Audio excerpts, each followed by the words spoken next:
Okay, so now we're looking at lesson 2, part 2. There's a lot of new terms here that you want to make sure you read over. So we're looking at key terms and residual plots. Your key terms that you want to look at are listed here. So regression, make sure you read through that. I'll just go through the first one here. Regression is the process of fitting a line or a curve to a set of data. So you can have a parabola, you can have a linear relationship, you can have an exponential relationship. So depending on what the data looks like, you would fit a line or a curve to that set of data. That's called regression. If the relationship between two variables is linear, reminder the y equals mx plus b can be generated. Also, correlation coefficient, I touched upon this about a bit in lesson 1. So the correlation coefficient is denoted by the letter R. And then a reminder, I talked about it again, R is equal to 1, strong positive, R is equal to -1, strong negative, and R is equal to 0, there is no correlation. Remember, positive is going upwards to the right, negative is going downwards to the right. Coefficient of determination is denoted by the letter R squared and gives a relative strength of the relationship between two variables. So you want to read through these, look through your diagrams, and be sure to understand your definitions because you'll need to know what they mean when you're doing your questions. So let's start with a practice here.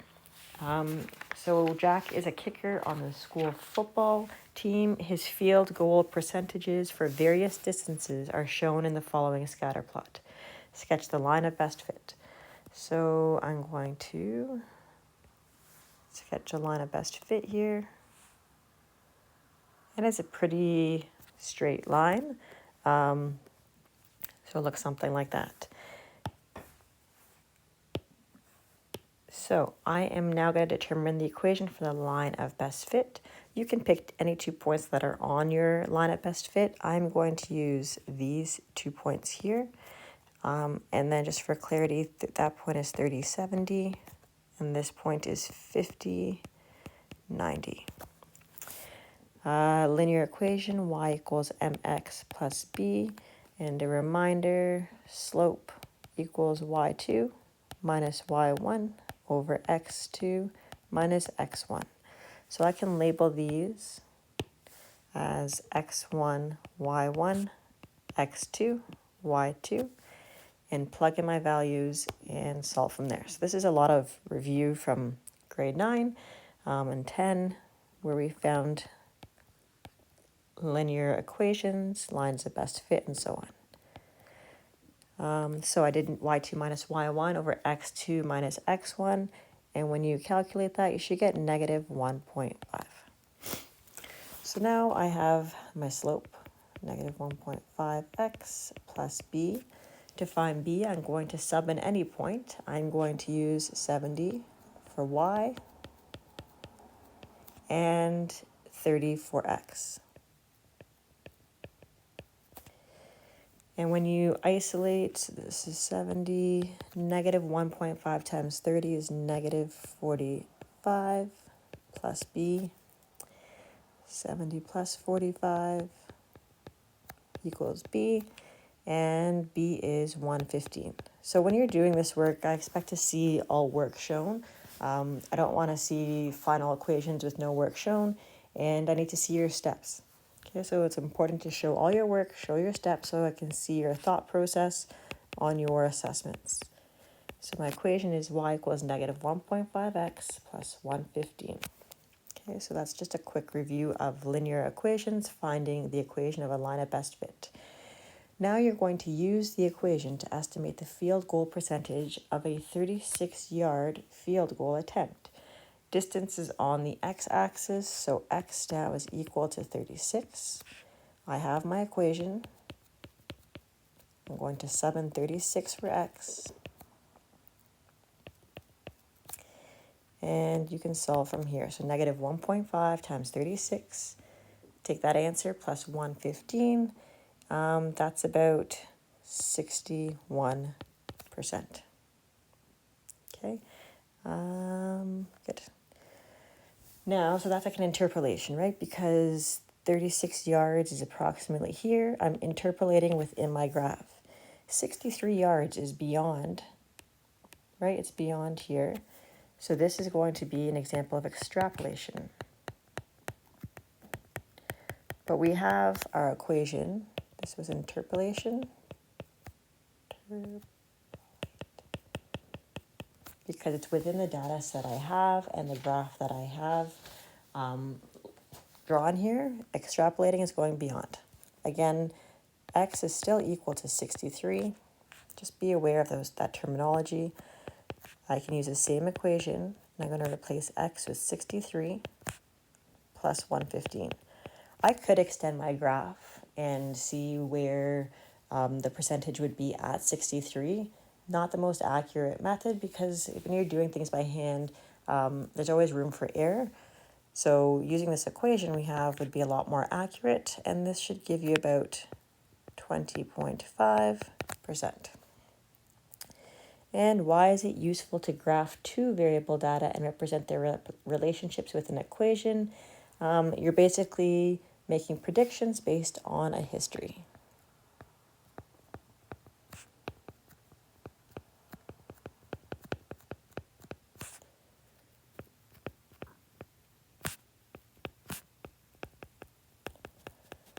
Okay, so that's just a little review there. Task 2 here, now this is the new good stuff.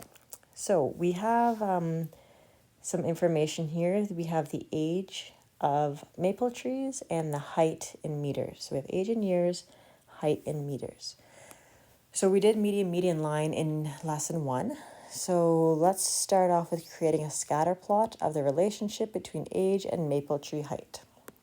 So I'm going to use this graph here. So we have maple tree height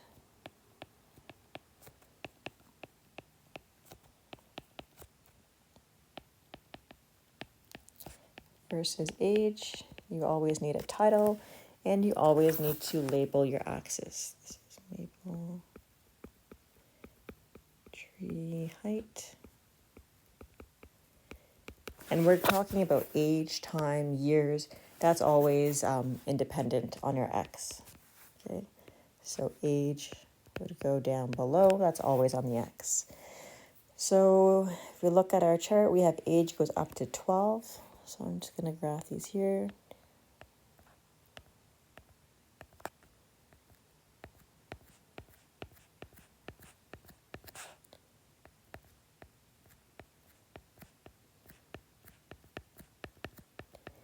And I have height. So height is there in decimals. They go up to 7.5. I'm just going to go up by ones.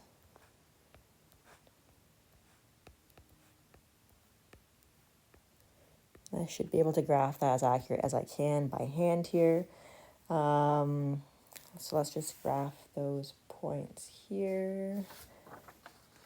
They're on 2 different pages, so it makes it a little more fun, but we're at 1 and 0.3.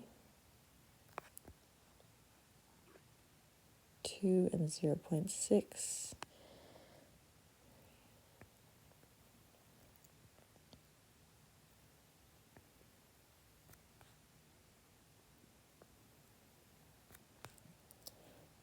Six and 2.1, 7, 2 points, just double check, 7 and 2.8, 9 and 4.3, 10, oh, I think I missed one, 7, 8 is 3.9, 1 second, 6,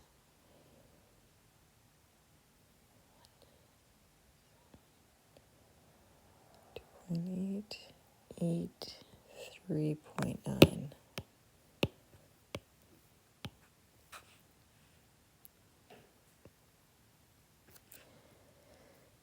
Nine, 4.3, 10, 5.5, 11 and 6.4. This is as accurate as you can get. 6.4 is close to 6.5. And then 12, 7.5. Okay, so I can kind of actually see there, probably not linear, but we're going to just go ahead and assume, okay, let's pretend, or we're going to say this is going to be a linear type of graph. Okay, so let's draw a median line. So I'm going to show my work because that's what I want you to do always, is show your work. So we have delta 1. Actually, I have to do that median line.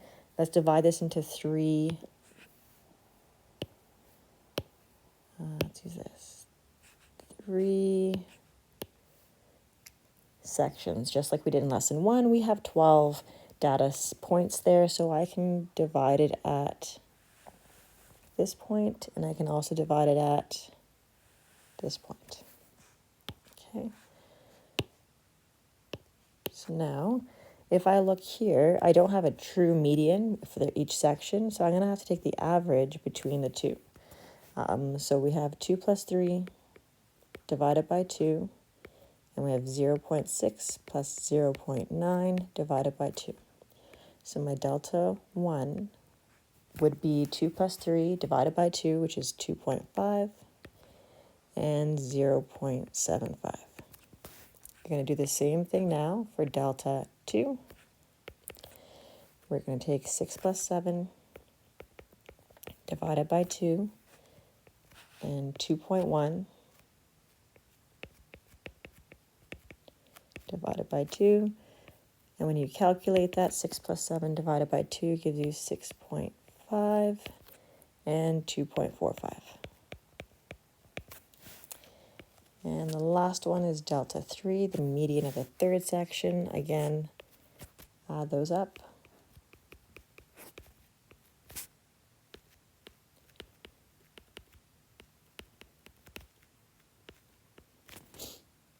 And delta 3 is equal to 10.5 and 5.95. So notice how I showed all my work. I can see exactly where those points came from. They did not just get made up. So let's plot these points now. Delta 1 is 2.5. Delta, what was I? 2.5 and 0.75. It's about there. This is 0.7. Just make sure.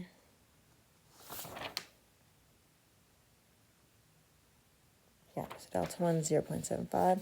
And then 6.5 and 2.45 is delta 2. And delta 3 is 10.5 and 5.95. Okay, so now I am going to connect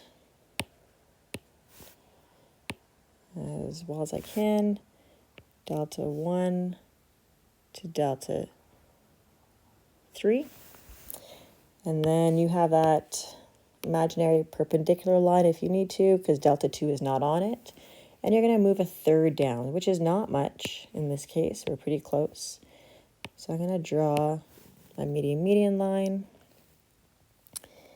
And just make sure that's about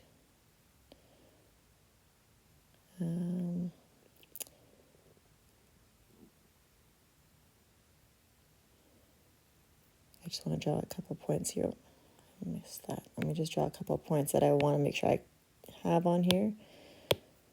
And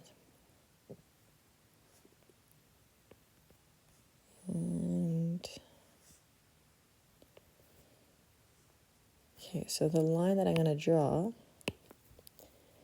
is approximately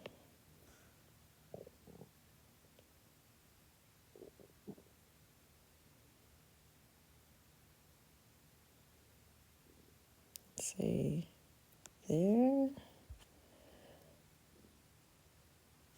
about that. Okay, it's a little harder to get that as accurate as possible. 2.5,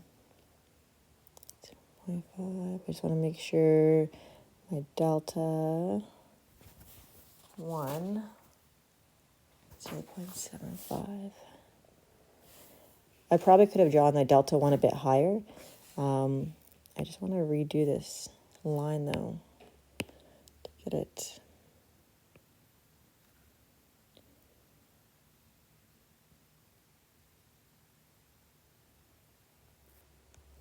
Approximately there. So it's a bit harder to do it by hand on technology, but you should have an idea of what that looks like. And this can go on forever, so you can extend that line as well. So we just found the median line. And what else do I want to do? So now I want to find the slope here. And I'm going to do this, where do I have space? Let's do it here. So I'm going to find the slope of this median line. I'm going to use this point here. It's hard. You'll see everyone's going to have different answers, but they should be relatively in the same range. I'm using the points. I'm just going to write them out here. I'm going to use the points 7 and 3.5. So these are on my median line, the green one, the actual one. And I'm going to use 11.6. Okay, so 11.6 is approximately there. 7 and 3.5 approximately here. Those are approximate numbers. And you would see if you did it, or even if I did this again, it'd be hard for me to replicate the exact same numbers. So I'm trying to use that for consistency here. So now we're going to find our slope. 6 minus 3.5. And remember, the points are not just made up points. They should be on pretty close to your line of best fit. Obviously, you don't want to use a number with like decimals in it, like multiple decimals. 3.5 is as close as I'm going to get to a decimal. So you want to make sure they're on a line, not just a point near the line. So my slope here is 0.6. Just like we did in the first example, we know our slope. We're going to find our y-intercept by subbing in a point. I already have these set points as 3.5, 7 and 3.5, so I'm going to sub that in. 3.5 for y, 7 for x, and solve. 3.5, 0.6 times 7, bring that over, which gives me negative 0.7 b. So y is equal to 0.6x minus 0.7. Okay, so that's kind of from our part 1 of lesson 1. The equation that we came up with, again, if I did this again or if you did it, you might be slightly off from what I have, but it should be relatively on the same pattern. So to create this residual, to find the residual, we are going to remember r is equal to y minus mx plus b, or r is equal to the actual y minus the calculated y, which would be the perfect. If it matched the model, how off is that point from the reality of the model? So that's what we're doing with this residual, is determining how far off is it from the actual model. So there's going to be a few calculations here. You can pause and try to do this yourself. I'll do the first one here and finish the chart for you. But y is equal to 0.6. The actual data for the x was 1. And minus 0.7. This gives me a difference of negative 0.1. So the residual would be the actual data, which was 0.3, minus the calculated y, and that gives me 0.4. So I'd repeat this for the rest of the chart.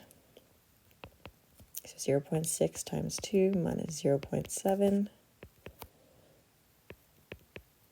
Take your actual y minus the calculated y, and this gives you 0.1. Okay, so I'm going to focus on getting that all written out for you guys so you can see.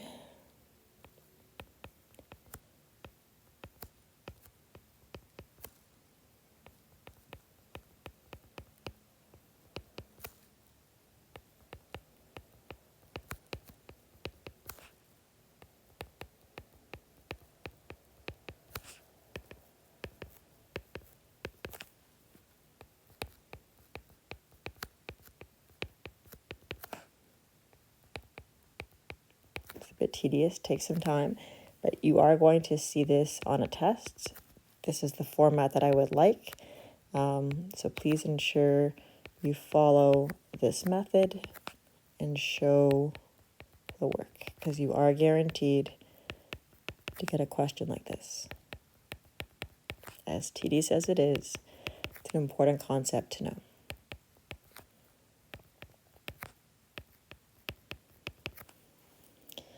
Okay, so 0.5, this would be 1.1.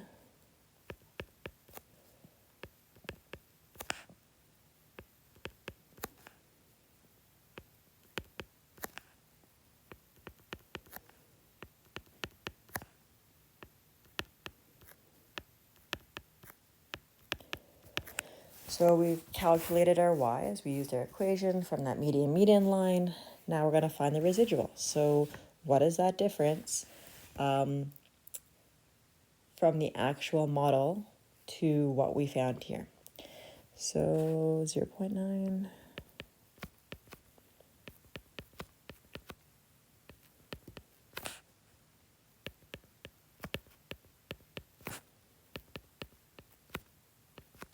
There's a lot of tedious numbers in here. This is where people would make mistakes. So do it slowly, keep it organized, show all your work, because then at least if there's an error somewhere, you're off by a decimal or you skip a line, you can at least get marks for that. Okay, so I do expect to see all work.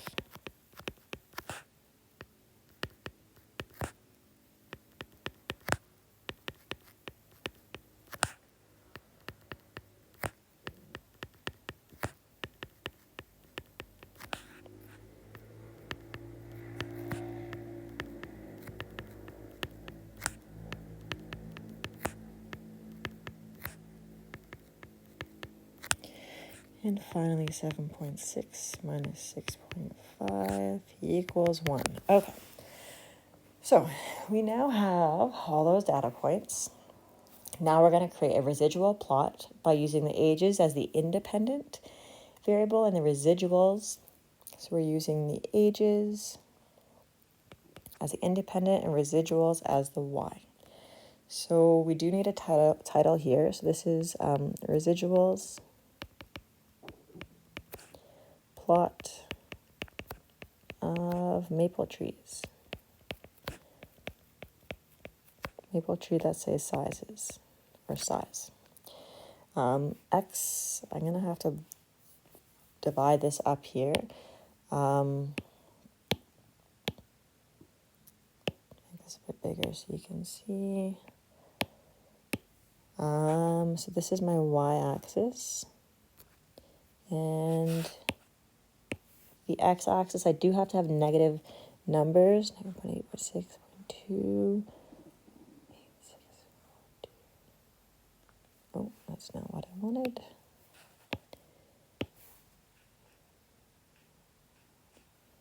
Oh, brother, of course.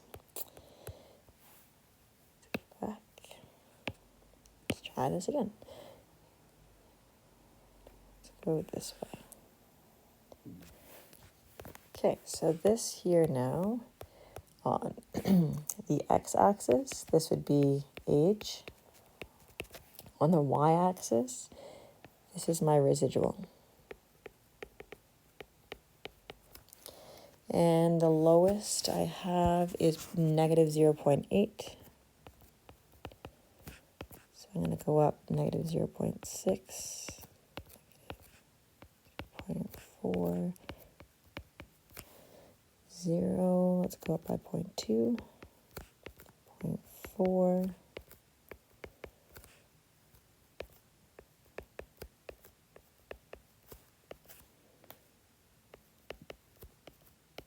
All right. Okay, so now we can plot these. And on the x-axis, this is 1, 2, 3, 4.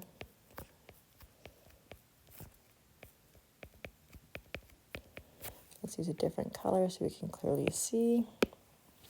So the first point would be 1 and 0.4. 1 and 0.4, 2 and 0.1, 3 and negative 0.2, 4 and negative 0.5,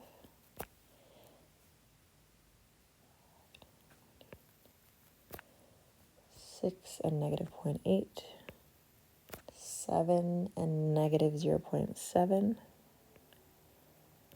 8 and negative 0.2,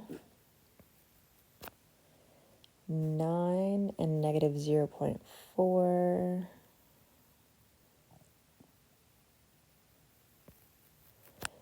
10 and 0.2, 11 and 0.5, and 12 and 1. So if you look back at your definitions, you should see no pattern if you use the right model. So we used a linear model for this. But if I look at my residual plot, this looks like a parabola. Okay, so it looks like a parabola. I can see a pattern here, which means that I probably used, and I did, the wrong model, the wrong regression model for my data set here. This would probably be better off to be an exponential model. I used and forced a linear model. So I used a linear model. I probably should have used exponential. But that was the whole point of this. I wanted to see, you can see that it looks like a parabola. You can see a trend here. If I didn't see a trend, it was kind of all scattered, different. I couldn't see a different trend with the data in this residual plot, then I would know that I used the right model. Because I can see a parabola here, I know I used the wrong model, and therefore an exponential model would have been more appropriate here, which is a little difficult to do by hand, but we will do that with technology in the upcoming lessons. So this basically is your residual plot. Just in conclusion, you're basically doing a residual plot is a test to see if there are patterns. So since there's a pattern in the residual, we should go back to find a better model for our data set. So we could go back to find a better model.